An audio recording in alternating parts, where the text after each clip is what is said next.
Hello and welcome to Sleepy Scientist Stories. Tonight we drift not into dreams of clouds or memory, but into the gentle folds of space itself.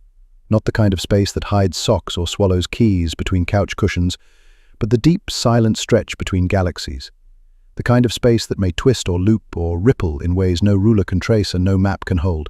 It's perfect material for bedtime. Though I should gently warn you, this story may be just a little too fascinating. If it keeps your eyes open past midnight, I do apologize.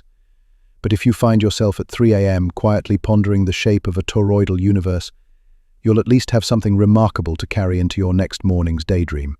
Before we fall into curvature together, I'd be grateful if you gave this video a soft like or tapped subscribe if you haven't already. It helps this quiet corner of the internet grow.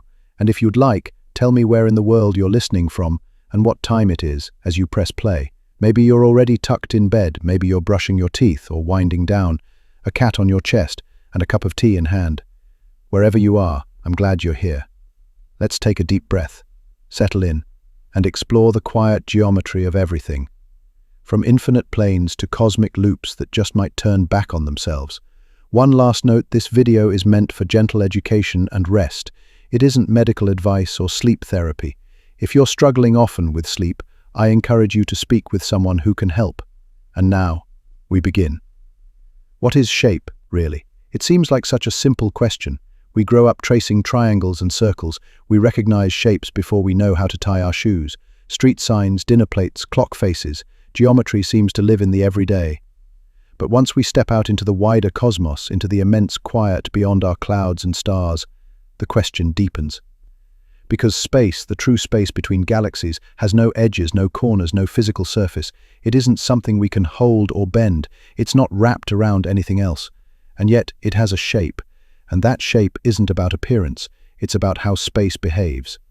Mathematically, shape means relationship. How lines curve, how angles add, how distances stretch. Even invisible things can have shape, even emptiness. To understand where this idea began, we travel backward, thousands of years, to the early minds who looked up at the sky and found patterns. Long before equations or telescopes, humans marked cycles in the sun and the moon. They carved spirals in stone and raised temples aligned to solstices.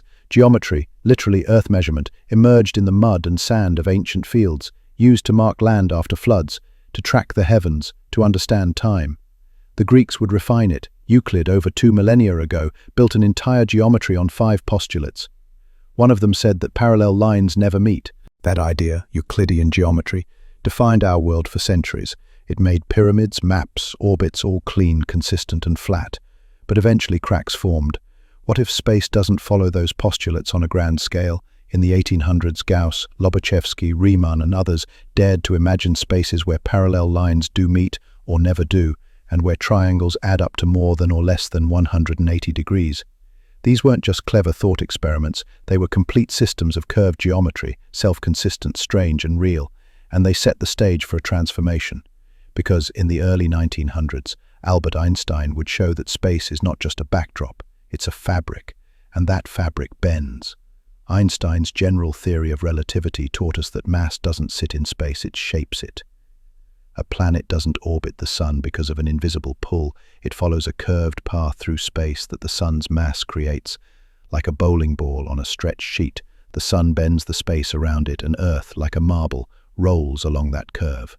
Gravity is not a force, it's a curve. And suddenly, the shape of space became not just an idea, but a physical truth. Light bends when it travels through curved space. We can see distant galaxies distorted by this effect, gravitational lensing, proof that even emptiness has structure. But the real wonder begins when we ask about the shape not just of things in the universe, but the shape of the universe itself. That's like trying to describe the shape of a stage while standing on it, never able to step back for a view. Is the universe flat and infinite, curved and looping, open forever? Scientists had to redefine how we think about shape. They used terms like curvature and topology. Curvature describes how space bends, like a sphere or a saddle. Topology describes how it's connected like a loop or a twist. You could have a universe that's flat but finite, like a video game map that wraps around itself, or one that's curved and never ends. The two don't always match. Together, they shape how space behaves. And here is where the beauty deepens, because the universe may loop, bend, twist, and still feel flat to those living inside it. A bug walking on a balloon doesn't know it's on a sphere. Everything seems flat until you zoom far enough out. Only by measuring carefully how light travels, how stars cluster, how ancient radiation spreads, can we begin to detect that secret curvature. And this is what scientists do when they study the cosmic microwave background, the oldest light in the universe. By reading how that light has stretched and curved across billions of years, we learn the shape of everything we live in. So far, it appears that the universe is almost perfectly flat. Not entirely, but very close. That tells us something profound. Because if space were positively or negatively curved, light would behave differently, galaxies would drift apart. New ways, the fate of everything might shift. But our view is limited. Beyond our cosmic horizon we cannot see. The universe may change beyond that edge. It may ripple or fold or wrap in ways forever hidden from us. And still, our measurements whisper that even emptiness has geometry. Let's pause and return to a thought. Imagine a place in deep space with nothing around. No stars, no atoms, no warmth, just silence. That empty space still has shape. Even in perfect vacuum, geometry remains. Space can bend and stretch, even when no matter is present. And we've seen that too. In 2015, when two black holes collided over 1 billion light-years away, they sent ripples, gravitational waves, through the universe. We detected those tiny tremors here on Earth, not from a thing, but from the motion of space-time itself. The geometry of nothing made something move. Even clocks feel this shape.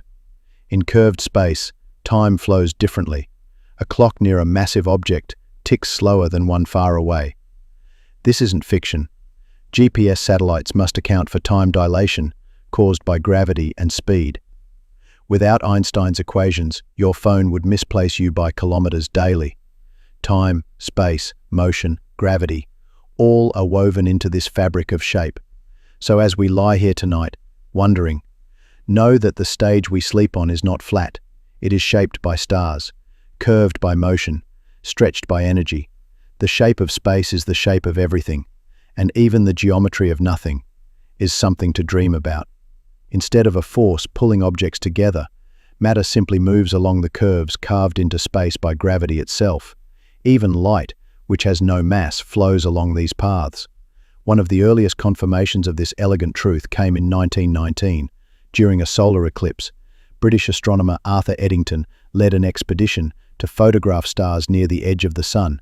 If Einstein's prediction was correct, then the sun's mass would bend their light ever so slightly, making the stars appear displaced from their usual positions. And that is exactly what happened. The bending was slight but precise, just what Einstein's equations had foretold. The news stunned the world. Overnight, Einstein became a household name, and the universe shifted, not just in theory, but in the public imagination. This bending of light is not just a one-time experiment. It is a cosmic signature we now see across the sky. Massive clusters of galaxies can act like lenses, bending and amplifying the light of galaxies behind them. Through these natural magnifying glasses, we can see deeper into the past, glimpsing faint galaxies born when the universe was still young. General relativity doesn't stop at bending light. It also tells us that gravity slows down time. This is called gravitational time dilation. And while it might sound like science fiction, we've measured it. Take two atomic clocks, place one at sea level and one on a mountaintop. Over time they fall out of sync. The one lower down, closer to Earth's center, ticks slightly slower. The difference is tiny, but real, and it's something your phone must account for every day. GPS satellites orbit high above, where gravity is weaker. There, time runs a little faster.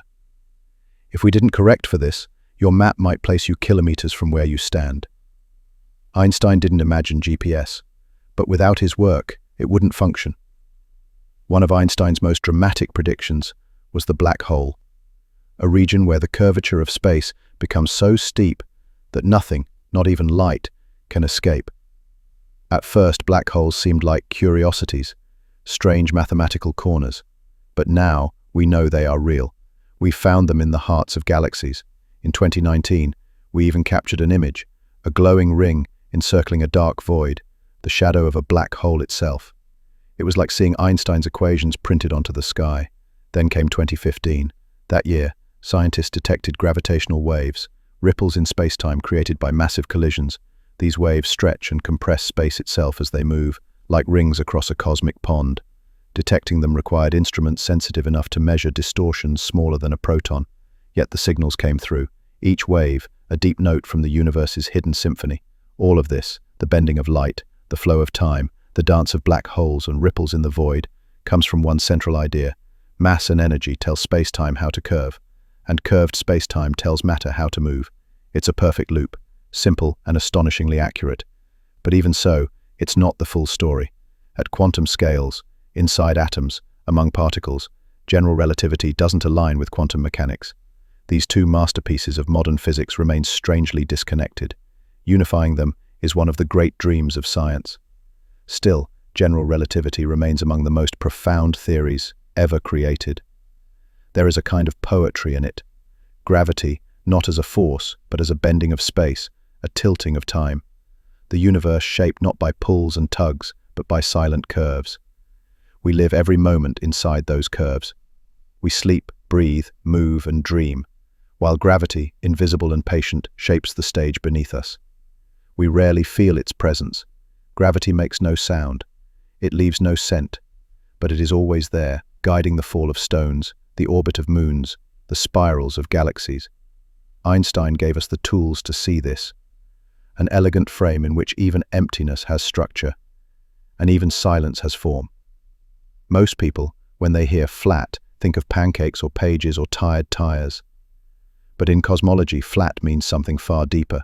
It refers to the very shape of the universe. Is space flat like a sheet, curved inward like a sphere, or outward like a saddle? This question shapes how we understand everything, from the Big Bang to the end of time. Let's begin with a triangle.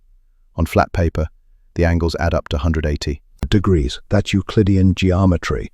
But if you draw a triangle on a globe, you can easily create one where all three angles are 90 degrees, summing to 270. That's positive curvature. Try the same on a saddle-shaped surface and the angles total less than 180. That's negative curvature. Now take these simple ideas and scale them up, not just to city maps or planets, but to the space between galaxies. Cosmologists use beams of light to trace triangles across billions of light years. By measuring the angles between those beams, they infer the shape of space. In a flat universe, parallel lines never meet. Light travels in straight paths. Triangles behave as expected. This is the cosmic equivalent of vanilla, simple, infinite, balanced. A closed universe, however, curves inward. Like the surface of a three-dimensional sphere, it loops back on itself. Travel far enough in one direction and you could return to where you started without turning. It's finite, but without edges. If this kind of universe dominates, it might one day stop expanding and begin to contract, a big crunch folding everything back to a point. Then there's the open universe, curved outward like a saddle. It expands forever, stretching into darkness. Galaxies drift apart, stars burn out, and over vast eons, even atoms may dissolve. A quiet cosmic fading. Each of these shapes changes how we think about destiny. But how do we even measure something so vast? We look at light, especially the ancient light from the cosmic microwave background, the faint glow left over from the Big Bang. This light has traveled since the universe was just 380,000 years old.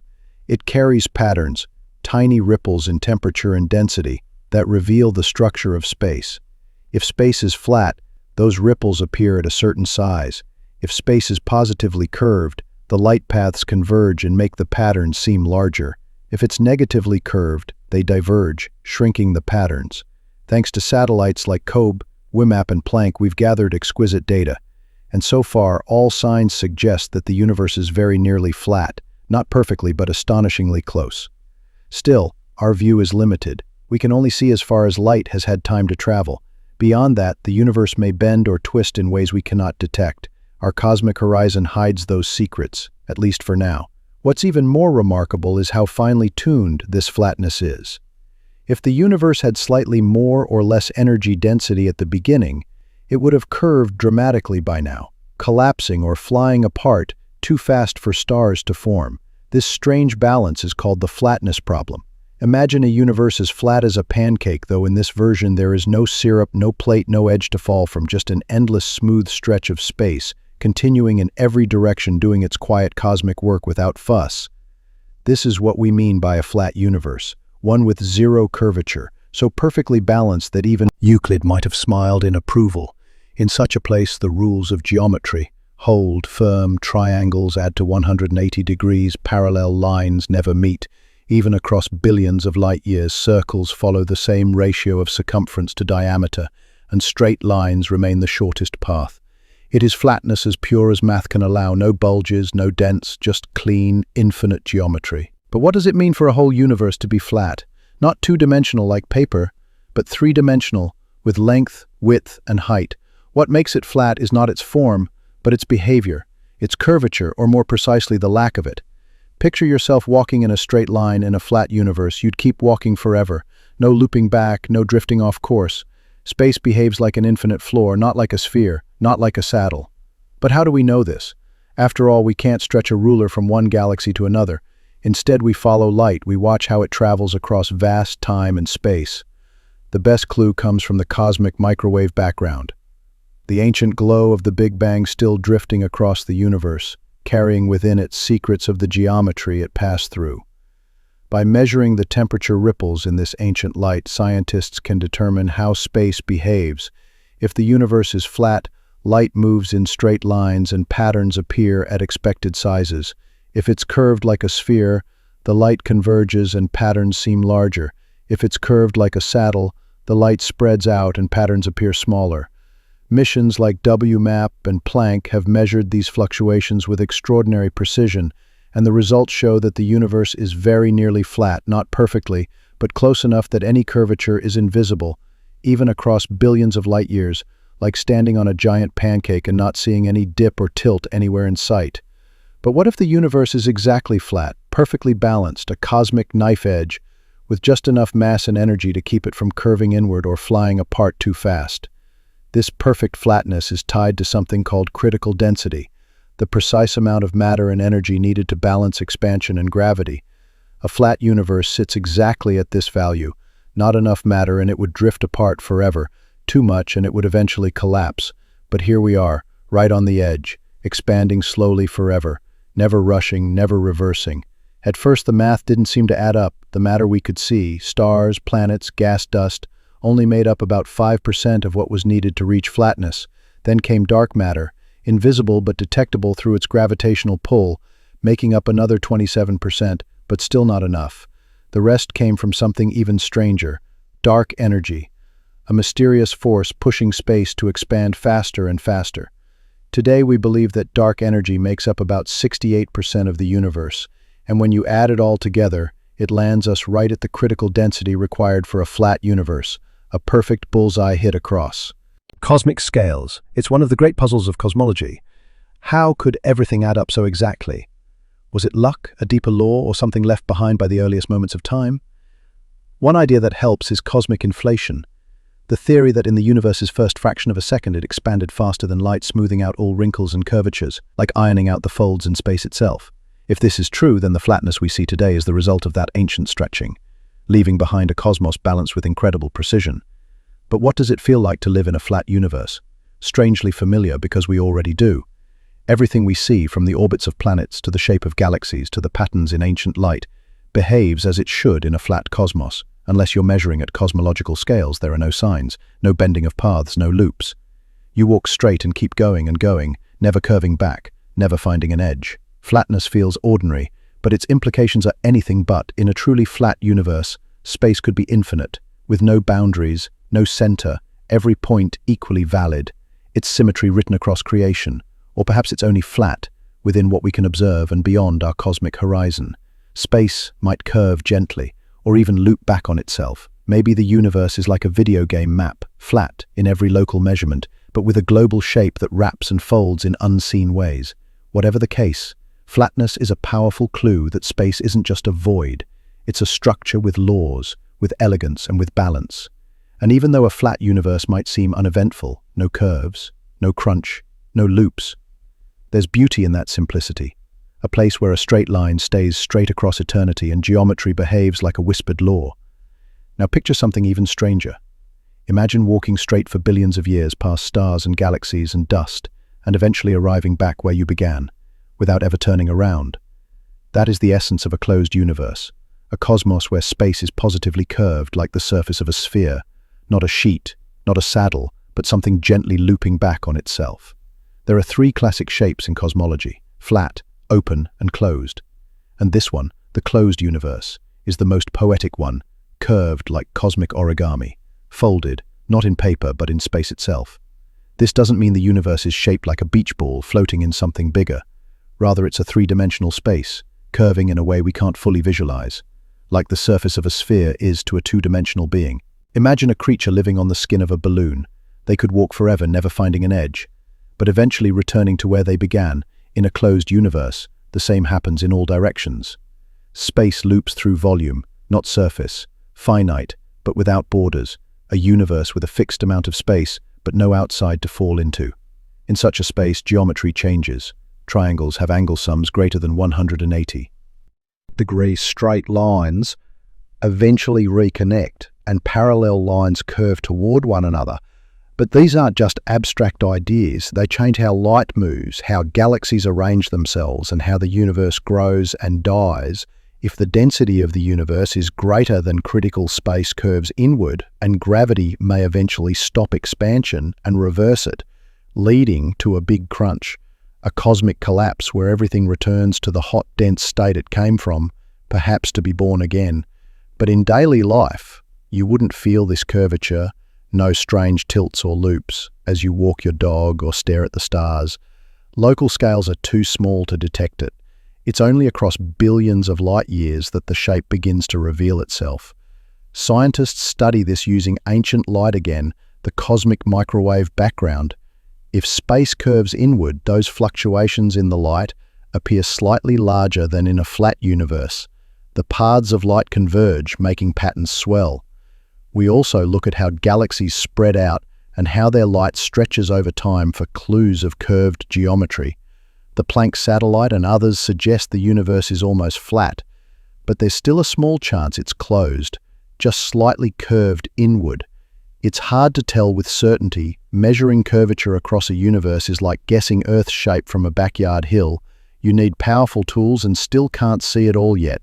Even the possibility opens beautiful ideas like shining a flashlight forward and waiting billions of years for its beam to return from behind a cosmic loop of light, or wondering if the universe is shaped like a three-sphere or a more exotic form like a dodecahedral space. Some scientists even search the cosmic microwave background for repeating patterns, for echoes of a looping cosmos. No firm evidence has appeared, but the search continues. And if we do live in a closed universe, it offers a comforting completeness. No outside to chase, no edge to fear, just a self-contained, all-encompassing sphere. It may sound claustrophobic, but it's not finite, doesn't mean small. A closed universe could still hold trillions of galaxies and more wonders than we could ever know. Now take the opposite vision, one that is vast beyond vast, a universe that never loops, never ends, never curves back, but stretches outward forever. This is the open universe, a cosmos with negative curvature, like a saddle or a canyon, always curving outward, always unfolding. This is hyperbolic geometry, where triangles have angle sums less than 180 degrees, where lines diverge and where circles spread wider than expected. In an open universe, space never folds back. There are no loops, no reruns, no secret paths, just infinite terrain. Every straight line remains straight forever and never intersects its own trail. If the universe's total density is less than the critical value, it takes this form. Not enough matter or energy to slow down expansion. Instead, the universe continues to stretch, cooling and dimming with each passing eon. Galaxies drift away, stars die out, and the sky eventually fades to black, not with a bang, but with a whisper. Cosmologists again look to ancient light to test for this. In an open universe, those temperature patterns in the cosmic microwave background appear smaller than expected because light spreads farther along diverging paths. Observations suggest our universe is nearly flat, but the open model is not ruled out. A slight saddle curve could still be hiding, stretched across enormous scales, only visible in the most delicate measurements. And topology adds even more possibilities. An open universe might still have strange global shapes, with clever repeating patterns or warped boundaries we can't yet imagine. And then there's the way open universes expand relentlessly. Galaxies recede faster and faster, eventually vanishing from view entirely. Isolation becomes absolute. And yet this idea carries its own strange piece. In a saddle-shaped universe, there is always room to explore, always distance left to travel, a frontier without walls, no loops, no returns, only freedom to keep going and going forever. Even in art and nature, hyperbolic forms appear in coral and sea slugs, in patterns that shrink toward infinity. An open universe is honest about its nature. No illusions, no edges, just infinite grace and a quiet invitation to wander. So we drift onward, each path diverging, each moment expanding, each breath held, inside a geometry written by time itself. Even in the quiet corners of everyday life, you'll find echoes of the cosmos's strange geometry. A Pringle, for instance, holds the form of a hyperbolic paraboloid, the same saddle-like curve that defines an open universe. Back in the stars, this open geometry doesn't just affect space, it touches time. In this model, time stretches forward endlessly, never looping back. No big crunch awaits, just a long, silent unfolding. Physicists describe it as a cold death, a heat death where entropy climbs to its maximum and the universe settles into a calm, even, frozen stillness. Not dramatic, not fiery, just the universe slowly falling asleep. Even if ours isn't truly open, the idea stretches our imagination. It reminds us that space doesn't have to bend gently or wrap kindly. It can be boundless, wild, and entirely indifferent to our need for resolution. It may stretch forever, unbothered by destinations. The open universe is like a story with no final chapter, just pages that drift onward, forever unwritten. If you could peer through a telescope so powerful that it revealed not just stars but history, eventually you'd see something more than galaxies. You'd see a soft glow, ancient and cold, not bright but enduring. It has traveled for 13.8 billion years and still surrounds us now, bathing the universe in its quiet presence. This is the cosmic microwave background, the CMB. It is one of the most important clues we have about everything. The shape of space, the story of time, the contents of the cosmos. It's not a photograph of your childhood dog or a friend at sunset. It's a portrait of the universe as a newborn, only 380,000 years old, a fragile moment when it changed from opaque fire to a clear, open sky. Before that moment, the universe was a plasma fog, searing, chaotic, full of collisions. Light couldn't travel far. It was scattered constantly like headlights in thick mist. But then the fog cooled. Protons met electrons and formed neutral atoms. Light was freed. It could travel. Those photons, born in that transition, have been moving through space ever since, stretched into microwaves by the expanding universe. Today, we detect that glow. If your eyes could see it, the entire sky would shimmer faintly. Not warm, not bright, just a few degrees above absolute zero, but utterly everywhere. Its uniformity is breathtaking and puzzling. The CMB is smooth to 1 part in 100,000. And yet it's those tiny imperfections, those subtle wrinkles in temperature, that hold the secrets. Those early density differences would become galaxies, clusters, and the filaments of the cosmic web. They were the seeds of structure. By mapping them, we can read the story of the universe's shape. Imagine drawing a triangle on the sky, with sides formed by beams of ancient light. If the universe is flat, that triangle behaves normally, 180 degrees of angle. But if the universe is curved, the triangle changes. Positive curvature adds to the angles, negative curvature subtracts. Of course, we can't place protractors across galaxies, but we can do something better. Scientists measure the angular size of the temperature fluctuations in the CMB. There's a specific scale, about 1 degree, linked to how far sound waves traveled in the early universe. It's a kind of standard ruler written across the sky. If space is flat, we see it at its true size. If space is curved, the ruler appears distorted. And what have the measurements shown? From COBE to WMAP to Planck, we've built increasingly sharp maps of this ancient light. And what they reveal is extraordinary. The patterns match those predicted for a nearly flat universe. Not exactly flat, but stunningly close. The deviations are so small that the curvature, if it exists, is invisible to our best instruments. It's like standing in a field and trying to measure the curve of the Earth with a stick. Technically, there is curvature, but practically, it looks flat. The CMB tells us more than shape. It whispers the recipe of the universe. Just under 5% is ordinary matter, everything we see and touch. Around 27% is dark matter, felt but unseen, and the rest, 68%, is something stranger still. Dark energy, a quiet force woven into the vacuum itself. These numbers matter, because when total energy density adds up just right, the universe becomes flat, not curved inward, not curved outward, balanced. Some physicists find this eerie. How could all the cosmic ingredients combine so precisely? One answer is inflation. A theory that in its first sliver of a second, the universe expanded unimaginably fast. That expansion would have smoothed out any curve, making the cosmos look flat, even if it wasn't perfectly balanced to start. Still, numbers alone don't capture the wonder. These photons, this ancient light, left before stars were born, before Earth was imagined. And yet they're still with us, reaching us, still carrying their message. Not in words, but in ripples, in softness, in quiet temperature patterns. It is a kind of miracle.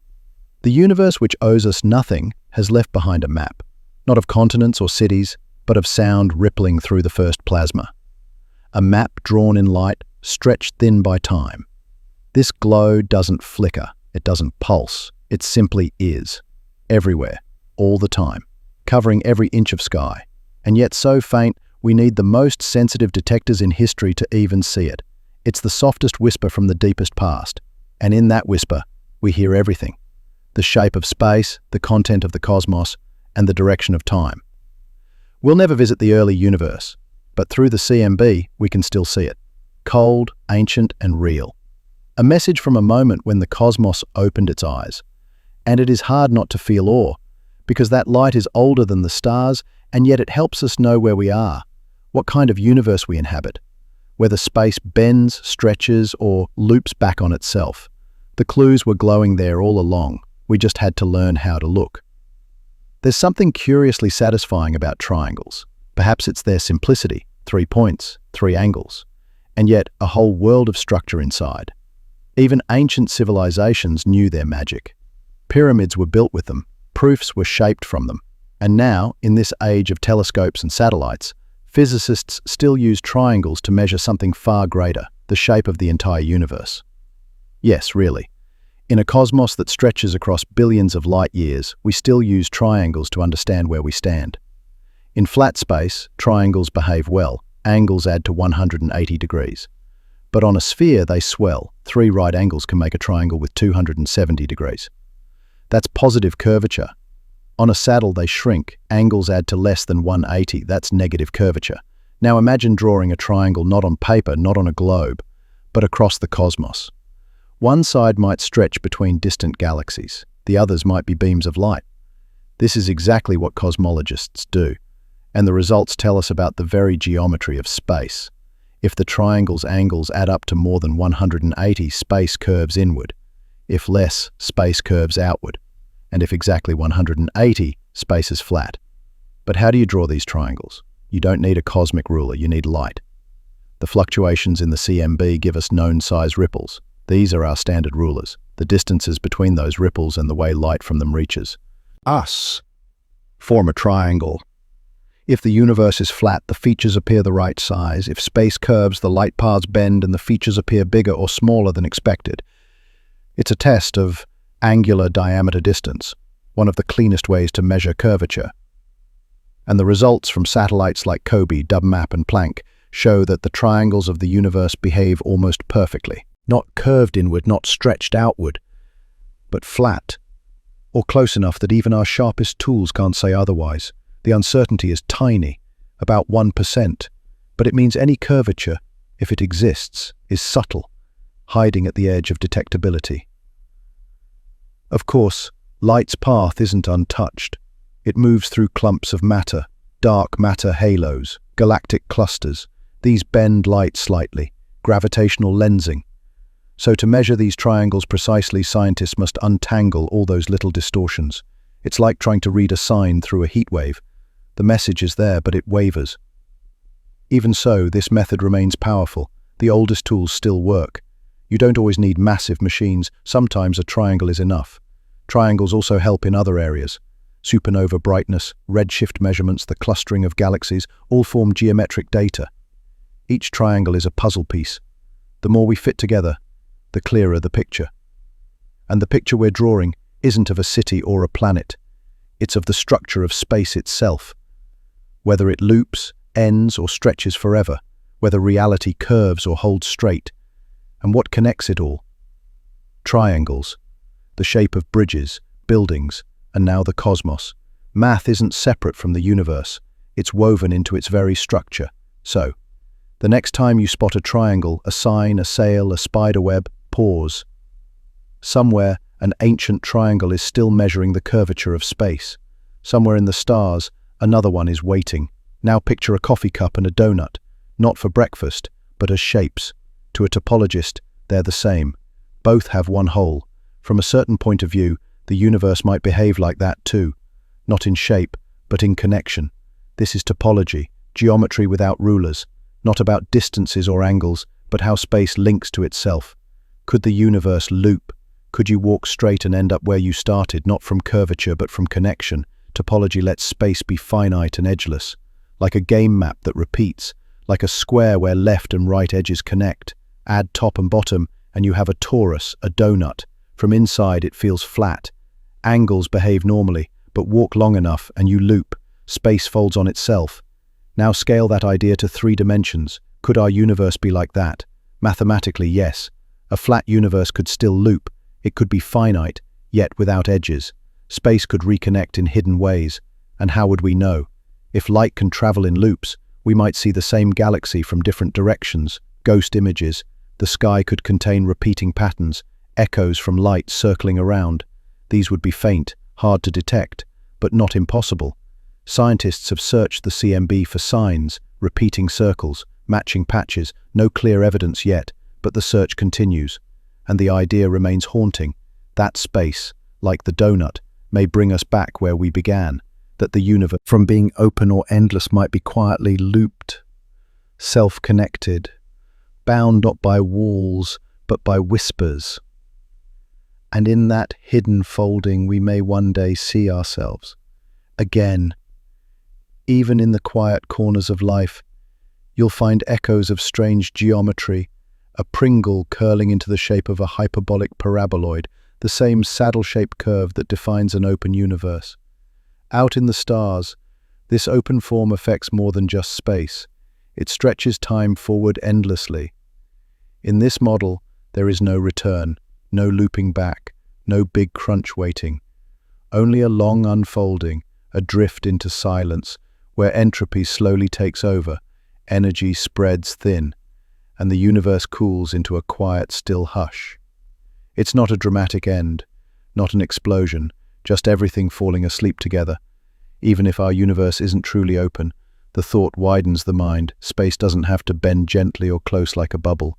It can stretch forever, a story with no last page, just infinite blank ones. And through it all, from every direction, there comes a light, not bright, not sharp, but soft and old. It has been traveling for over 13 billion years, and it still wraps around us. It is the cosmic microwave background, or CMB, the quiet echo of the universe's first clear breath. Before it appeared, the cosmos was a fog of fire, a thick plasma where photons could go nowhere without bouncing off something else. But then, in a moment of cosmic cooling, electrons and protons calmed and formed neutral atoms, and suddenly light could move freely. That light still moves today. It stretches with the expansion of space. Its energy softened from bright visible light to faint microwaves, and it's everywhere. A gentle glow, just a few degrees above absolute zero, not visible to the eyes, but always present, and it is smooth, remarkably so. Its temperature varies by less than 100,000th, but in those tiny variations lie the seeds of everything. The places that were just a little denser, a little warmer, those became galaxies and stars. The wrinkles became structure. And by mapping them, we can read space itself. Imagine drawing a triangle using beams of this ancient light. In flat space, that triangle adds up to 180 degrees. But if space curves, outward like a saddle or inward like a sphere, those angles shift.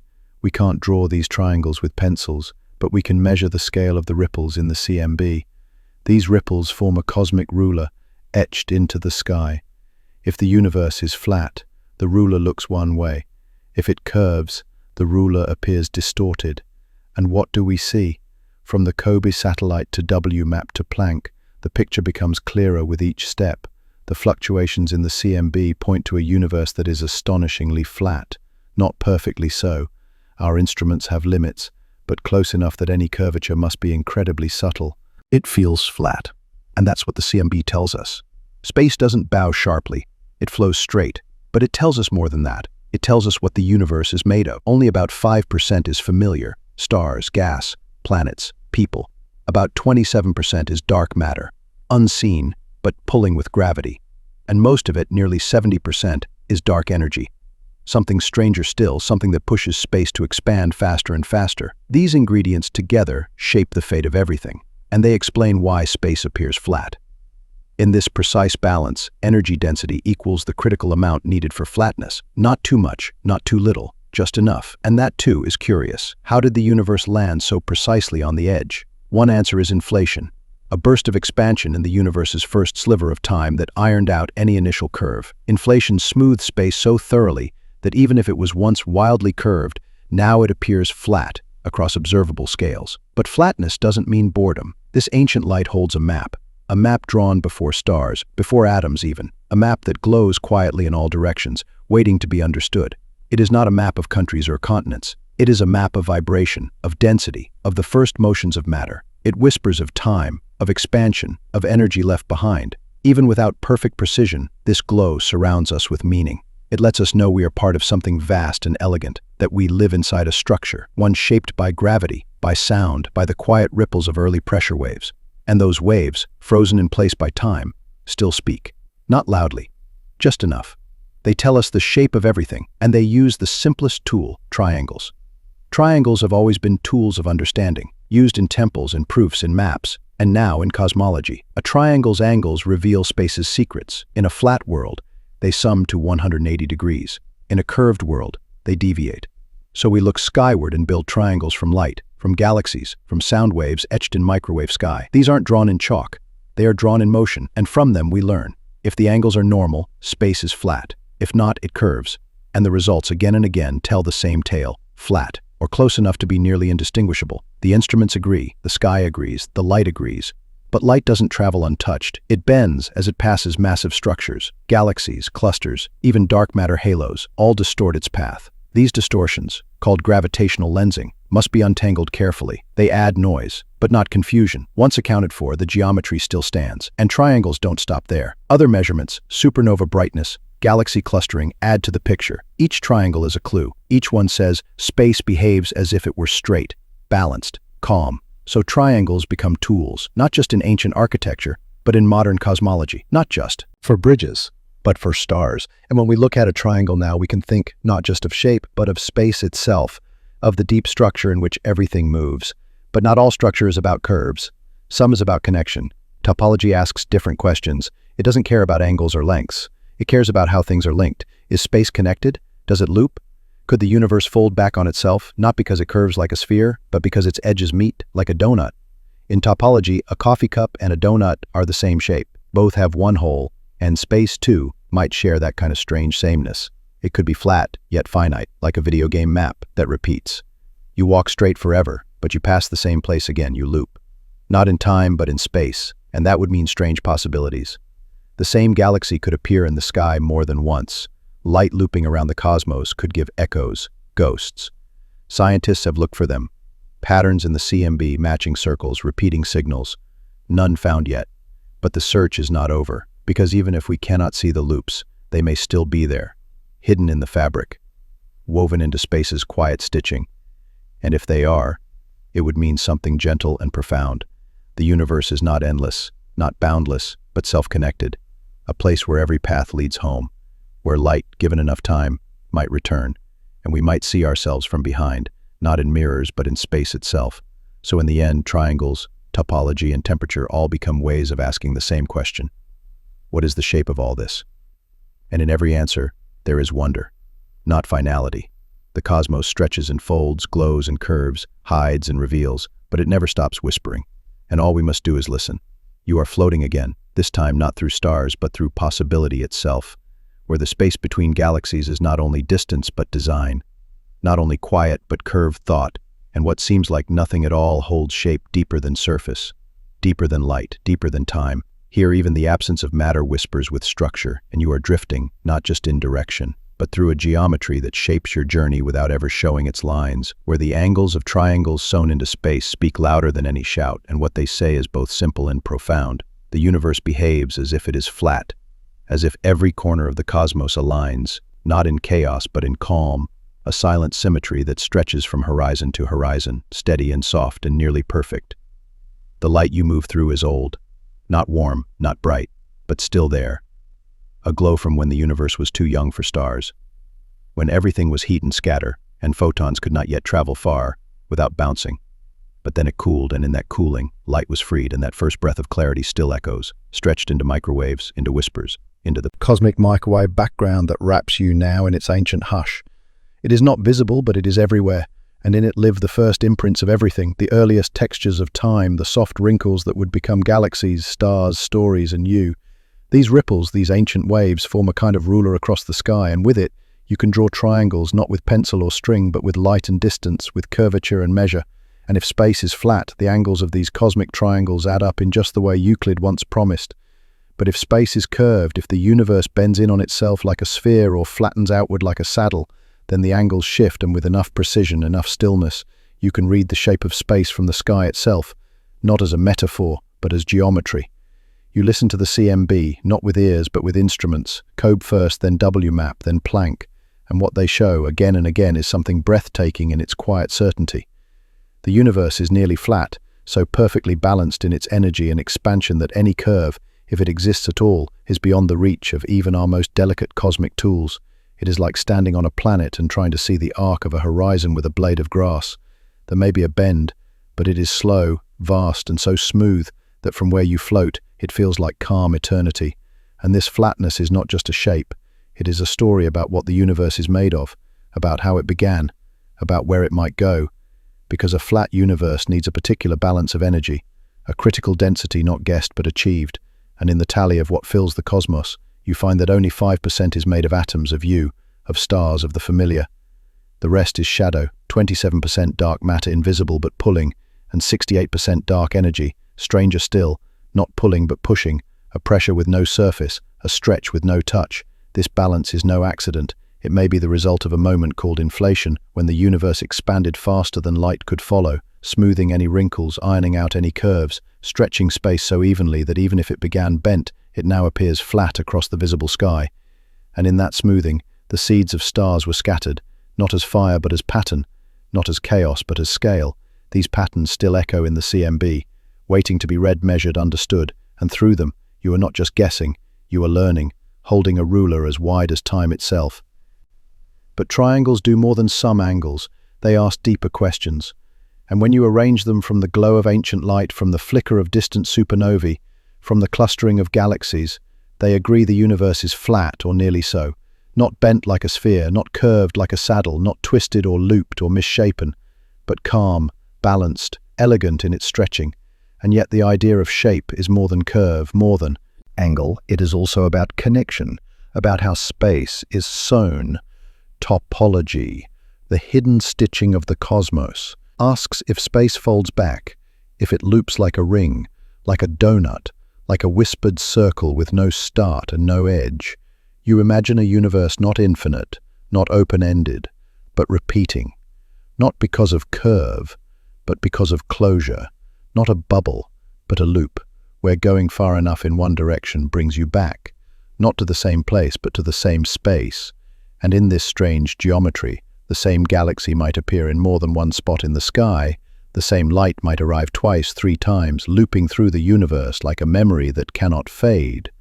Scientists search for signs of this, for matching circles in the CMB, for echoes, for ghost patterns.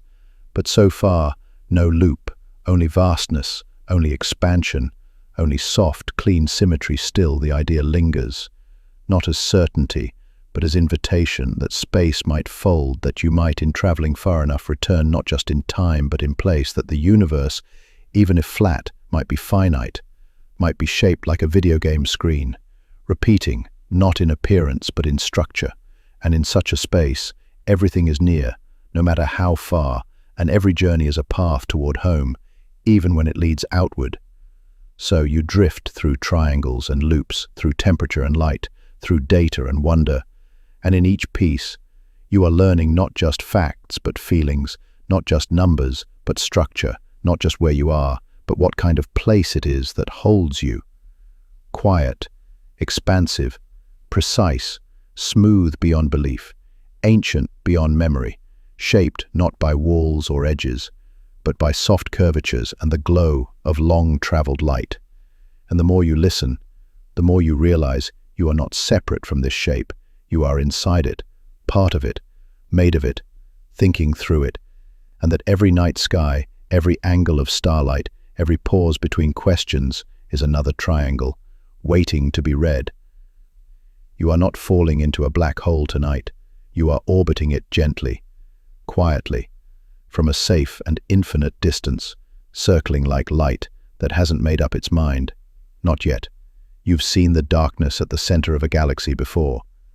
You know the gravity is strong, but now you are drifting through a different kind of gravity.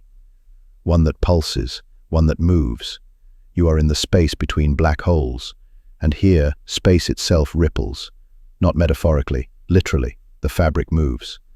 These are gravitational waves. Not waves in water or sound in air, but tremors in space-time. You don't need to imagine them. They exist. They've been heard, felt, measured, and they are the softest song the universe has ever sung. Imagine two black holes, not colliding yet, just circling, drawing closer, slowly. They are massive, heavy beyond imagining, but not chaotic. They move with grace. Each orbit sends out a ripple. That ripple travels. Measure. With instruments still enough, with lasers steady as silence, we can catch those ripples as they pass through Earth. We can hear the final sigh of ancient collisions. We can measure the tremble from a billion light years away. And when those black holes spiral inward, when they finally touch, when their horizons merge, that moment makes a wave strong enough to be heard across the cosmos. You don't see the black holes themselves. You see what they do. You watch light curve around them. You feel the slow dance of their pull. You hear the gravity they send out. Their merger does not shine, but it speaks. And you are listening. You are floating in the memory of movement. This is not chaos. This is choreography, predictable, measured, clean. Einstein predicted it. The theory said space could ripple, but for 100 years no one had ever caught one, until LIGO, until Virgo, until silence broke, not loudly, but in a precise hum. The instruments didn't guess, they knew. They measured the stretch and squeeze of space-time itself, and suddenly black holes had a voice. You are drifting through those waves now. They are still out there, still spreading. The merger already happened, long ago, but the wave is still moving. It's not light, it's not matter, it's pure curve, a pulse of geometry, and the wave tells a story. It tells you how heavy the black holes were, how fast they moved, how close they came, how much energy they lost in a single moment. The final chirp of the wave carries more power than all the stars in the visible universe combined. For just a breath, a soft, clean exhale of gravity, then silence again. But you still feel it, still ride its echo. Black holes merge because they must. If they orbit long enough, they lose energy, not through light, but through space-time itself. Every orbit leaks a little, every loop tightens, until they meet. Their horizons touch, they become one. Not by explosion, but by unification. A larger black hole, quieter, but more complete. The new black hole rings for a while, like a bell. And that ringing, called the ring down, is also a wave, a fingerprint of the final shape. You can tell if the black hole is spinning, if it's round, if it's distorted. You don't need to see it. You just need to feel how space-time moves. There's no resistance, no shockwave, no light. Just the smoothest transition in the universe. Mass becomes one, gravity reshapes, and the wave moves outward, like a sound no ear can hear, but every part of space responds to. And the wave never forgets. It travels forever, unless something stops it. And almost nothing does. You are in that endless travel now, drifting on a ripple made by the end of something distant, the birth of something new. You are surfing gravity itself, And there's something strange. The wave doesn't need a medium. It doesn't move through space. It moves as space. That's why nothing can stop it. That's why it reaches you. These are not echoes. They are imprints, a passing memory. And when it passes, space is slightly longer in one direction, shorter in another, then back again. It doesn't twist. It doesn't tear. It just gently flexes, back and forth. A breath in space-time. We are just beginning to listen. Only a few events have been heard, but already they have rewritten what we know. We now see black holes of sizes we didn't expect. We see mergers more common than we guessed. And every wave is clean, every ripple precise. It's not static, it's a signal. And that signal comes from places we cannot see, from distances we cannot visit, from events we cannot survive. But we don't have to. The wave reaches us. The black holes merge and their memory crosses the universe. You are not floating in noise. You are floating in the result of order, of motion, of collapse, of completion. These waves are not chaos. They are the most disciplined messengers in the cosmos. They carry no pictures, no particles, only motion. And from that motion, we see what was never visible. We hear the union of darkness. We feel the geometry of the end, not dramatic, not loud, just true.